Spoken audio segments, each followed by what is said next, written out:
किसका होगा राज तिलक, आप देख रहे हैं। आपके साथ मैं हूं अंजना ओम कश्यप। एक्सेस माई India, India today, exit poll के नतीजे और टेलीविजन स्क्रीन में चारों तरफ आप देख लीजिए एक एक सीट का हिसाब। 403 में से 403 सीटों का हिसाब इस एग्जिट पोल में हम सामने रख रहे हैं। सबसे बड़े सैंपल साइज के साथ इस एग्जिट पोल को अंजाम तक ले जाया गया है। उत्तराखंड में 70 में से 70 सीटों का हिसाब, वैसे ही पंजाब में भी 117 का और गोवा में भी 40 सीटों का पूरा हिसाब टेलीविजन स्क्रीन पर आप देख सकते हैं। यही नहीं, इस एग्जिट पोल में एक एक सीट पर भी हम गए और जो बड़े दिग्गज थे उसको एक्सेस माई इंडिया ने जो ये एग्जिट पोल किया है, एक एक सीट पर भी अलग तरीके से एग्जिट पोल करके ये जानने की कोशिश की क्या ये दिग्गज जीतेंगे या फिर हारेंगे। और ये शायद सबसे दिलचस्प अंदाज में आप पहली बार देख रहे होंगे। तो आइए अब आपको लिए चलते हैं बड़े स्क्रीन की तरफ और दिखाते हैं कि कौन से वो दिग्गज हैं। हमने पहली खेप में आपको दिखा दिए हैं कई दिग्गज, कुछ अभी बाकी हैं। और लक्ष्मीकांत वाजपेयी से हम शुरुआत कर रहे हैं। दिलचस्प है देखना, क्योंकि इस बार उत्तर प्रदेश में ये बड़े बड़े दिग्गज, ये बहुत बुरी खबर आती हुई, अगर लक्ष्मीकांत वाजपेयी मेरठ से हार रहे हैं तो बीजेपी के लिए ये बुरी खबर है। लेकिन इसी के साथ जो अन्य नतीजे हैं वो भी आपको दिखा दें। तो ये देखिए, रीटा बहुगुणा जोशी जीतती हुई दिखाई दे रही है लखनऊ कैंट से। याद रखिए, यही अपर्णा यादव को फिर हराएंगी, क्योंकि वहीं पर सीधा मुकाबला है। अपर्णा यादव को जो एसपी से टिकट मिला है, यानी ये टर्न कोट एक्सेप्ट हो गया। रीटा बहुगुणा जोशी कांग्रेस की तस्वीर मानी जाती थी उत्तर प्रदेश में, बीजेपी में आई। ये देखिए, बहुत बड़ी जीत। अगर अमेठी में गरिमा सिंह जीतती हैं, यानी भावनाएं पहली रानी के साथ रह गईं और दूसरी रानी को अस्वीकार कर दिया। हालांकि लोग कह रहे थे कि इनके पास क्या अनुभव है राजनीति का, लेकिन लोगों ने शायद भावनाओं पर, अमेठी का दिल कमजोर है कहते हैं। ये देखिए, गायत्री प्रजापति, बहुत बड़ी हार। मैं भी अमेठी गई थी, वहां पर गायत्री प्रजापति को लेकर जबरदस्त गुस्सा और रोष है आम लोगों में, क्योंकि लोग ये मानते हैं कि इस तरह के संगीन इल्जाम और आरोप के बाद, एक तो वो मंत्री हैं एसपी में। खैर, अगली सीट की तरफ बढ़ते हैं तो जीत मिलती हुई दिखाई दे रही है तिलहर से नितिन प्रसाद को। और ये कम से कम जो एक विरासत जितिन प्रसाद की है अपने पिता की, वो आगे ले जाते हुए वो दिखाई दे रहे हैं और जीत उन्हें मिलती हुई दिख रही है इस सीट से। कुछ और दिग्गजों के जो हमने इस एग्जिट पोल में किया है, आजम खान जीतते हुए दिखाई दे रहे हैं रामपुर से। और हमेशा ये दावा करते हैं कि हमने सैफई और इटावा पूरा उस इलाके में उसी तर्ज पर रामपुर को पलट दिया है। ये देखिए, बीजेपी की तरफ से मृगांका सिंह कैराना में कड़ा मुकाबला सामना कर रही हैं, क्योंकि जब एग्जिट पोल में इस तरह के आंकड़े सामने आते हैं ज्यादातर लोग कंफ्यूज दिखते हैं, दोनों तरफ बराबर लोग दिखते हैं, तो कड़ा मुकाबला हम दिखाते हैं। मुख्तार अंसारी मऊ से जीतते हुए दिखाई दे रहे हैं। अब ये लोकतंत्र के लिए अच्छी खबर नहीं हो सकती है, सीधी सपाट बात है। अगली जो हम आपको दिखा रहे हैं, पंकज सिंह नोएडा से, राजनाथ सिंह के पुत्र, जीतते हुए दिखाई दे रहे हैं। वैसे भी माना जा रहा है कि बहुत कड़ा मुकाबला नोएडा में था नहीं इनके लिए। ये देखिए, रघुराज प्रताप सिंह कुंडा से जीतते हुए दिखाई दे रहे हैं। लोकतंत्र के लिए एक और आप कह सकते हैं ऐसी खबर जो कि बहुत उत्साहजनक नहीं दिखाई देती है। ये देखिए, जीत मिलती हुई अगले संदीप सोम का। अब आइए हम आपको दिखाते हैं। संगीत सोम को जीत मिलती हुई दिखाई दे रही है सरधना से। कई विवाद भी खड़े हुए थे, कुछ वीडियो सामने आए थे जिसमें धर्म के आधार पर लोगों को उत्तेजित करने की बात हो रही थी, लेकिन इन सब के बीच कड़ा मुकाबला का सामना कर रहे हैं शिवपाल यादव। ये जसवंत नगर सीट, मैं खुद उस सीट पर गई थी और उस पूरे इलाके में, टावा औरैया, इन तमाम इलाकों में वो क्या खेल करेंगे इस पर सबकी नजर थी। लेकिन ये श्रीकांत शर्मा, राष्ट्रीय सचिव भारतीय जनता पार्टी के, मथुरा सीट पर इन्हें जीत मिलती हुई दिखाई दे रही है। और ये एक लंबे वक्त के बाद मथुरा में बीजेपी की इस तरह से विधानसभा में ये कड़ा मुकाबला सिद्धार्थनाथ सिंह का सामना कर रहे हैं इलाहाबाद पश्चिम से। और खुद सिद्धार्थनाथ सिंह कुछ देर में हमारे साथ यहाँ पर जुड़ेंगे, तो उनसे बात करना दिलचस्प रहेगा कि क्या वो कह रहे हैं इलाहाबाद पश्चिम से, अगर वो जबरदस्त मुकाबले का सामना करें। स्वामी प्रसाद मौर्य पडरौना से जीतते हुए दिखाई दे रहे हैं, तो बीएसपी के एक पूर्व कद्दावर नेता थे, अगर इनको भी जीत मिलती है, यानी टर्न कोर्ट बीजेपी में जो केशव प्रसाद मौर्य, माफ कीजिएगा, स्वामी प्रसाद मौर्य जैसे लोग हैं, रीटा बहुगुणा जोशी का आना है, वो कहीं ना कहीं लोगों ने उसको स्वीकार कर लिया। अगर ये आंकड़े जो हम आपको दिखा रहे हैं वही सही साबित होते हैं तो ये कहा जा सकता है। तमाम मेहमान हमारे साथ बने हुए हैं, उर्मिलेश जी भी हमारे साथ जुड़ गए हैं। उर्मिलेश जी, अगर ये आंकड़े सही साबित होते हैं तो मोदी लहर, ब्रांड मोदी पर मुहर, नोटबंदी पर मुहर, सर्जिकल स्ट्राइक पर मुहर, मैंने कल भी कहा कि या शमशान कब्रिस्तान पर नहीं, मैंने आपके चैनल पर कल भी कहा कि अगर ये एग्जिट पोल के आंकड़े सही होते हैं तो निश्चित रूप से नोटबंदी पर मुहर है।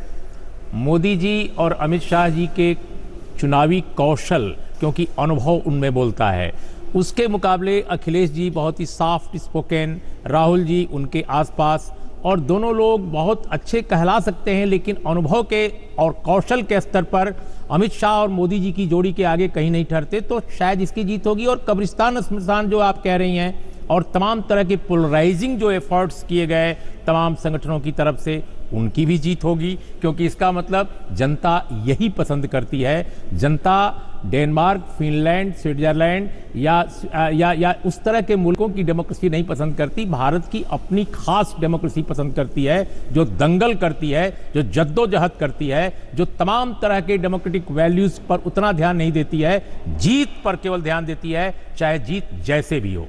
आप जजमेंट बहुत जल्दी कर देते हैं सर। नहीं, मैं तो जजमेंट, मैं मतलब तो मुझे लगता है कि आप हिंदुस्तान के लोकतंत्र, उसकी ताकत, उसकी सोच पर भी, क्योंकि आप कह रहे हैं कि लोग कुछ डेमोक्रेटिक वैल्यूज को, लेकिन वही तो है जो हिंदुस्तान को इतना मजबूत भी बनाता है। मैं तो नतीजे पर नहीं कह रहा हूँ, मैं तो एग्जिट पोल अगर संभव होता है तब मैं कह रहा हूँ। तो उसी डेमोक्रेसी पर अगर मगर है, उसी डेमोक्रेसी पर कह रहे हैं। शायद कह रहा है ये है कि जिस तरह जब पाकिस्तान और इंडिया का क्रिकेट मैच होता है तो जो पाकिस्तान में जो जुनून होता है पाकिस्तानी टीम में कि जीतना है, कैसे भी जीते, वही वाला जुनून बीजेपी ने दिखाया। जीत सर्वोपरि, अगर ये सही है, जीत सर्वोपरि तो सचमुच मुझे लगता है कि सही बात है। चुनाव हारने के लिए लड़ता भी नहीं है सर। नहीं, बिल्कुल सही कह रहे हैं, स्ट्रैटेजी के साथ सब जाते हैं। लेकिन आप एक शालीनता जो कि हमारी डेमोक्रेसी के अंदर बहुत सारे और स्टालवर्ड्स दिखाई, अटल बिहारी वाजपेयी वगैरह, जब लोग सीखने जाते थे, उनकी सभाओं में इसलिए जाते थे कि आज कुछ मिलेगा और इसलिए सुनने जाते थे। लेकिन आप देखिए रोड शो हो रहा है, रोड शो में राजनीतिक ऐसी कौन सा तत्व है जो कि दिया जा रहा है, परोसा जा रहा है, ऐसा कौन सा भाषण है, ऐसा कौन सा फलसफा है।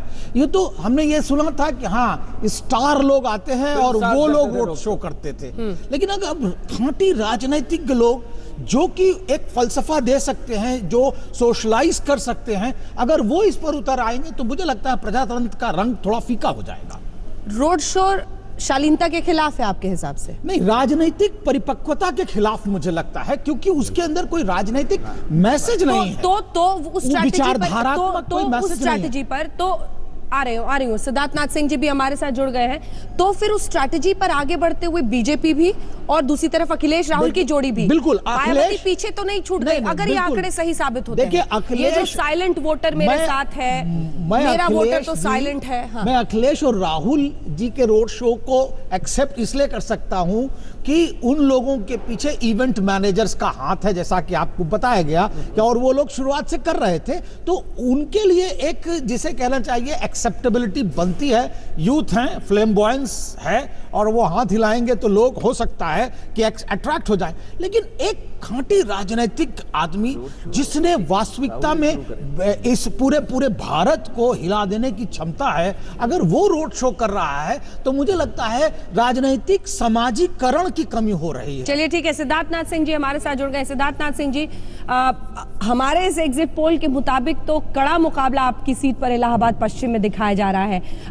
एक कमेंट तो उस पर भी, लेकिन दूसरी तरफ यह भी महत्वपूर्ण है कि जितने यहाँ पर लोग हैं उनमें से 2 लोगों का यह मानना है कि रोड शो राजनीतिक अपरिपक्वता है, और कहीं ना कहीं हम एक ऐसी दिशा में बढ़ रहे हैं जहां पर सिर्फ ग्लैमर और सामने आ रहे हैं फूलों की बौछार, वाराणसी गेंदा फूल, और इस सब में हम सिमट कर रह जा रहे हैं। तो वो जो एक बात होती थी पहले, वो नहीं रह गई है। मुझे नहीं लगता कि ये सही आकलन है, और रोड शो भी एक तरीका है कि जनसंपर्क करने का। हम लोग भी निकलते हैं, पदयात्रा करते हैं, तो उसमें कोई संवाद तो होता नहीं है। पदयात्रा करते हैं, खुली जीप में भी चलते हैं, अपनी अपनी कॉलोनीज में भी चलते हैं, क्षेत्र में वोट मांगते हैं, और रोड शो वही कर सकता है जो जिसके पास लोकप्रियता हो। और कहीं प्रधानमंत्री जी हैं, उनका कहीं वक्तव्य है तो विचार उनके बहुत अनेक प्रकार से लोग सुनते हैं। और आजकल हो सकता है कि आज से 20 साल पहले वो माध्यम नहीं थे, इसलिए लोगों का जो अब जो 20 साल पहले लोगों का आकलन होता था, वो आज के परिप्रेक्ष्य में वैसा आकलन वो 20 साल पुराना ही रह गया। देश आगे बढ़ गया, मीडिया आगे बढ़ गई, सोशल मीडिया आ गई और प्रचार करने के माध्यम भी अलग अलग हो गए हैं। तो रोड शो वही कर सकता है जिसके अंदर दम होएगा, जिसके पास लोकप्रियता होएगी।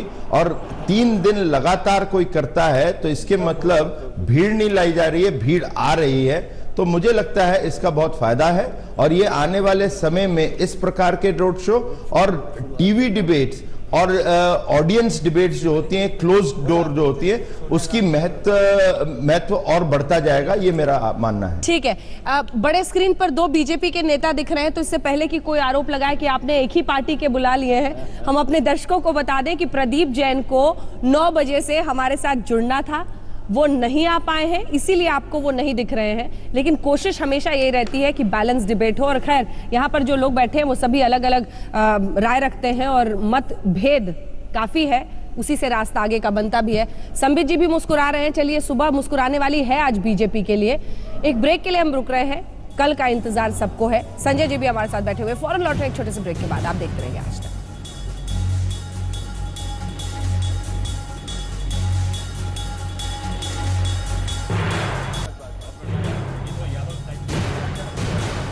दिलचस्प तस्वीरें कानपुर से आ रही हैं। आइए वो तस्वीरें आपको दिखाते हैं, क्योंकि जीत की पूजा हो रही है यहाँ पर। कांग्रेस पार्टी के कार्यकर्ता कर रहे हैं।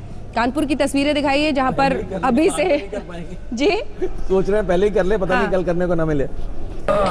ये देखिए, पूजा हवन। तस्वीर किसकी पकड़ रखी है, पूजा किसकी कर रहे हैं? अब हवन है एक तरह से, और कोशिश यही है कि, लेकिन ऐसी परिस्थिति क्यों आई है? क्यों ना सुना दे अपने दर्शकों को एक बार जल्दी से, फिर 10 बजे सुनाएंगे। अखिलेश यादव ने क्या कह दिया जिसकी वजह से थोड़ी चिंता इस कैंप में हो गई है? सुनिए अखिलेश ने क्या कहा है। अगर आप बड़ी फाइट बीजेपी से मान रहे हैं तो क्या ये समझा जाए कि चुनाव नतीजों के बाद बसपा से गठबंधन का रास्ता बंद नहीं है? गठबंधन में नहीं, गठबंधन के लिए मैं अभी इसलिए नहीं कह सकता हूं कि हम खुद सरकार में बनाने जा रहे हैं, और जो बहुजन समाज पार्टी के नेता हैं उनको मैंने एक रिश्ते से हमेशा सम्मान दिया है। तो ये स्वाभाविक है, लोग ये मानेंगे कि अगर कहीं कमी होगी तो हम बहुजन समाज पार्टी के साथ ना चले जाएं या बहुजन समाज पार्टी का सहयोग ना ले लें। ये बात अभी कहना मुश्किल है, लेकिन मैं ये कहता हूँ हमारी और कांग्रेस, समाजवादी और कांग्रेस का बहुमत आने वाला है, बहुमत के साथ सरकार बनेगी। जी, कई श्रोता ये सवाल कर रहे हैं, तो आपने फेसबुक लाइव है तो दर्शक भी हैं, कई ने ये सवाल हमसे किया है। आपने अभी तक गठबंधन को लेकर जो हमारे जितने भी सवाल हैं स्पष्ट जवाब नहीं दिया है, तो क्या ये माना जाए कि आप संभावना से इनकार नहीं कर रहे हैं, जरूरत पड़ेगी जिससे मिलेगा साथ लेंगे? मैं अभी भी कहना चाहता हूँ, मेरा मानना है कि समाजवादी पार्टी को किसान, महिलाओं ने और नौजवानों ने समर्थन दिया है।